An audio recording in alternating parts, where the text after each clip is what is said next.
Hey guys, this is PJ with the High Mountain Homestead. Look, if you keep sheep, you are well aware of how loud they can be.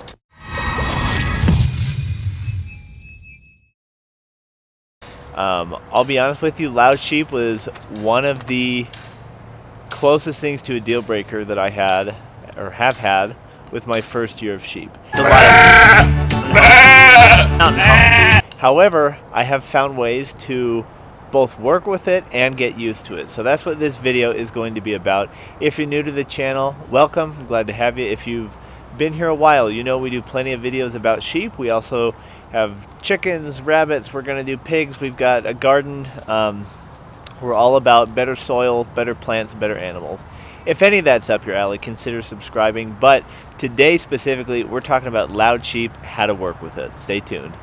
Okay, so this morning my sheep are pretty quiet, and a lot of that is because of some of the techniques that I've been able to do on the homestead, and also the conditions are right for them to be quiet. And I'll explain what some of those conditions are in this video.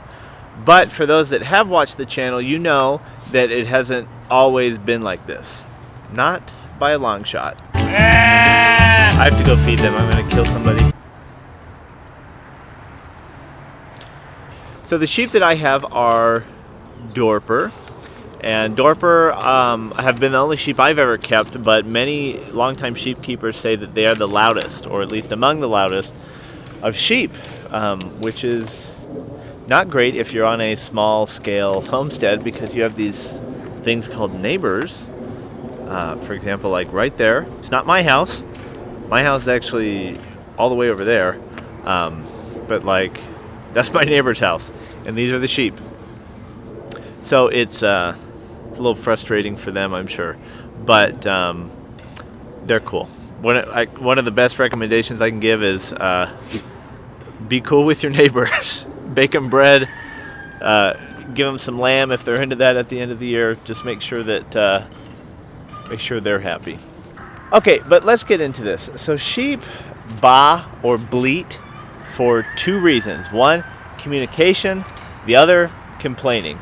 And so first and foremost, make sure that you realize that sheep make noise. They're going to communicate with each other, and you got to learn to be okay with that. I had a limb on a tree that wasn't doing so hot, so I just yanked it down to give them a little breakfast treat. I'll talk about treats in this video. So one of the main reasons that sheep are going to be loud is complaining. And in some ways, if you have loud sheep, you can kind of give yourself a pat on the back because you have very healthy, confident sheep. So I'll tell you, when I was researching this feverishly online back in the summer when my sheep were beyond loud, I found a forum where someone was asking this question, and she was explaining how in the late mornings she would go out to her flock of sheep. She had about the same size as I do, and she would feed all of them dried apricots by hand. And I'm reading that and I'm like, oh well, I'm no expert, but I can tell you that's your problem. You have spoiled animals. They come to expect it, and they get spoiled about it. So the number one thing that you can do if you have loud sheep is figure out if you're doing anything to spoil them. For example, if you're feeding them hay when they don't need it, even dried hay when they don't need it could be considered spoiling. If you're grain feeding them, which I am against grain feeding sheep anyway, that is something that can lead to louder sheep. So my story is I have a pretty bad pasture. We moved here, and it's basically lawn grass, kind of grass. And so I've reseeded it a couple of times. I'm trying to get a good mixture up here. I'm in the back pasture right now. The front, which is, you don't get a good look at it, but back there, it's not bad. But back here is pretty bad. But I've reseeded the front, which is why they're back here for a little bit. And hence pulling limbs down so they can eat. But the point that I'm getting at is my pasture wasn't super hot, and so the slippery slope to my problem with loud sheep started when I bought them hay in the middle of the summer, and I don't think they needed it, truthfully. If you know how sheep eat, you know that they really go after a lot of fresh grass, like young grass, I mean. And so they leave these big patches, and I saw tons of big patches, and I just thought, okay, well, they just will never touch that. But you really should train them to get after that if noise is an issue for you. I didn't know that at the time, and I was just feeding them, hay 2 or 3 times a day. I'd give them a flake 2 or 3 times a day, and they stopped eating grass almost entirely. And every time they would see me, they would not stop bleating until I fed them. Sometimes that could be as long as 20 minutes. And it grew so frustrating because I hate complainers. That's like the one rule in our house with our kids is like, whining and complaining are like the worst traits ever. And so it was really unfortunate to see that with the sheep. And so I had to reevaluate what I was doing. And I'll talk about how I fixed it, but first let me call out a problem that would be easy to breeze by right there. I mentioned how that was during the summertime. Right now it's October. It's quite cool, and it's in the morning time. And they're doing great. They're not noisy at all. I mean, when they saw me, 2 out of my 5 girls called to me for maybe 2 minutes until I came back here. I shook one of these trees. I pulled a limb off. Again, that's more just because they don't have a lot of grass back here, and I wanted them to be in the shot for this video. But in the summertime, it's hot, and sheep very oftentimes will baa or bleat to complain. And these are Dorper sheep, so they shed a lot of their hair coats. You can see this girl. This is Diana. She's got a great example of what that looks like.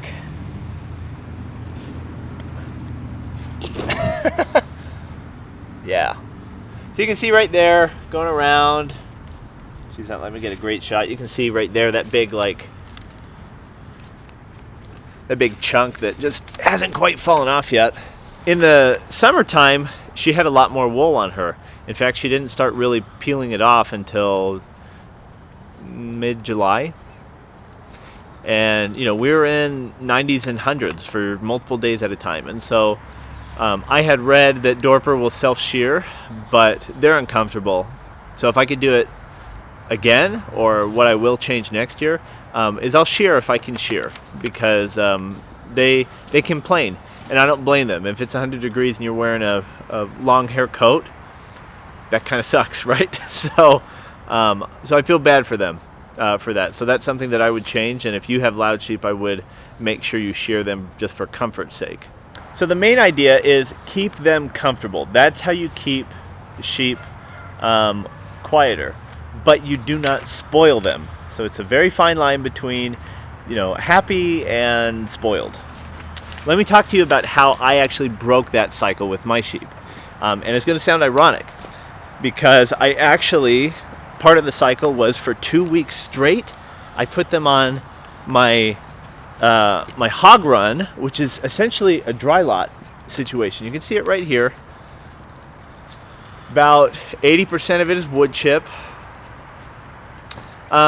It's better than like a confined animal operation for sure, but I needed to keep them off the pasture so I could reseed it. And while they were there, obviously I had to supplement their feed. I got them eating hay for 2 weeks. And as those 2 weeks continued to go by, I would slowly decrease the amount of hay they got. And I wouldn't say by any means I was starving them, but they were getting about a flake a day between all 5 of them. And that's not a ton. And the goal was not to emaciate them. Like, I kept very good watch of, to see if there were any gauntness or shadows showing up on them. They were all looking fine. So nobody was getting sick. And this is like a month later and they're doing fine. But I basically got them to the point where they were so eager for that hay that they were almost like, I would rather be on grass. I would because then I could, however much I want to eat, that I can eat. So I got them to the point to where basically the last day I didn't even give them an evening time ration. And so just to kind of hedge my bets, I made sure that they were hungry the next day. So again, I didn't give them an evening ration, and I let them into my backyard, which is, I have kind of like two backyards. I have like a real traditional suburban backyard, and then I have just kind of like a weird run area back there. So I let them in that run for almost a whole week, and they had grass there, but it's kind of more lawn grass. And then so they've been off, real pasture for about 3 weeks at that point, and I finally let them back here. And they have been so much quieter due to that. They see me, and they baa, but they just want to say hi. If I go over to them and just talk with them, two of them are really friendly. They'll let me pet them on the nose and the head, and their neck. If I just go and spend 2 minutes with them, they're done. Whereas before, if I would spend that time with them, they'd be like, yeah, we don't care. Just get us the hay. Whereas now, they're fine. Like, they're to the point. Look at that, how resilient they are. The shadows aren't great here, but they're eating down some trees back here, which I'm perfectly happy with. Again, my goal is not to keep them on the worst pasture in the world. My goal is to let my other paddock grow in the new seed a little bit more. So they've probably got the weekend left here, and then I'll move them over there. Okay, one more thing that I think I've learned is that sheep, like kids, complain when they're bored. And if you're feeding them if you're feeding them hay, like dried hay or worse, grain, they get their nutritional value very quick, right? And then they kind of just look around. All right, I don't know what else I'm going to do today. I guess I'll lounge around, and when I'm done lounging around and chewing the cud, I'll complain. And so I really do think keeping them on pasture is a great way to also quiet them down. If you are in a situation where you do have to feed them hay, which when it snows over, which it will in about a month and a half here, I'm going to have to feed hay. When I do have to start feeding them, I am going to try to feed them in the evening time. Dusk is a really good time because you don't want them to grow accustomed to the fact that you are going to wake up as the sun comes up and feed them. Because I've been in that situation. They will just complain when the sun comes up, and you don't want that. That could be as early as 6:30 or 7:30 in the morning, and your neighbors don't want that. So don't get them used to getting their feed right there in the morning. I like to wait until dusk if I have to give them one feed a day. If you have to give them two, try your very best to wait until you're done with lunch or just before you start your own lunch, right? Okay, and finally, realize that they're animals. They are going to make noise. They're social animals. They have to live in a herd. As much as it does not make sense to you, they're going to have to bleat, and that's just how it is. And I need to follow my own advice because I still get irked when they're just complaining. But I've realized now it's taken me a long time, and I'm still not perfect about it. But they just talk, and they're just going to need to talk sometimes. And as a sheep owner, you're just going to have to be okay with that. They're social animals. You need to let them do their thing. But you can mitigate it. So, wrapping up, try not to feed them as much. Don't spoil them. Realize that the summers are just going to be louder, and when the cooler weather happens or starts, they're going to quiet down. Examine their situation. One time I was really irked because I thought I was making progress, and one day they just would not stop in the morning. I was like, oh my gosh, like what's wrong? It was my bad because I moved them to a new paddock, but I didn't move their water, so they went the evening and the morning without water. So make sure you pay attention to that. I'm not saying just completely ferberize them, but be sensitive to their needs, but at the same time understand sometimes tough love is going to be the best thing for both you guys. And as always, pasture beats any other method for raising sheep. That includes meat production, that includes noise, happiness for the animal, health of the animal, the whole 9 yards. Pasture always beats out any other situation.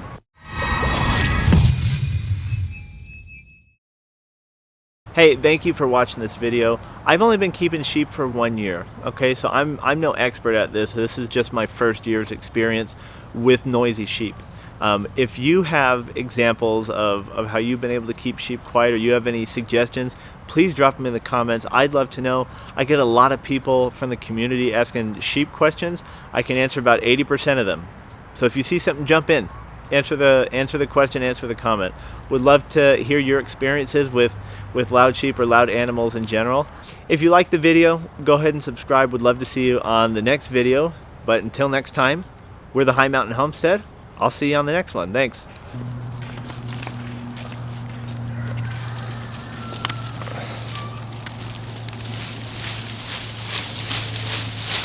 Just shake the tree. You get some leaves, and there we go.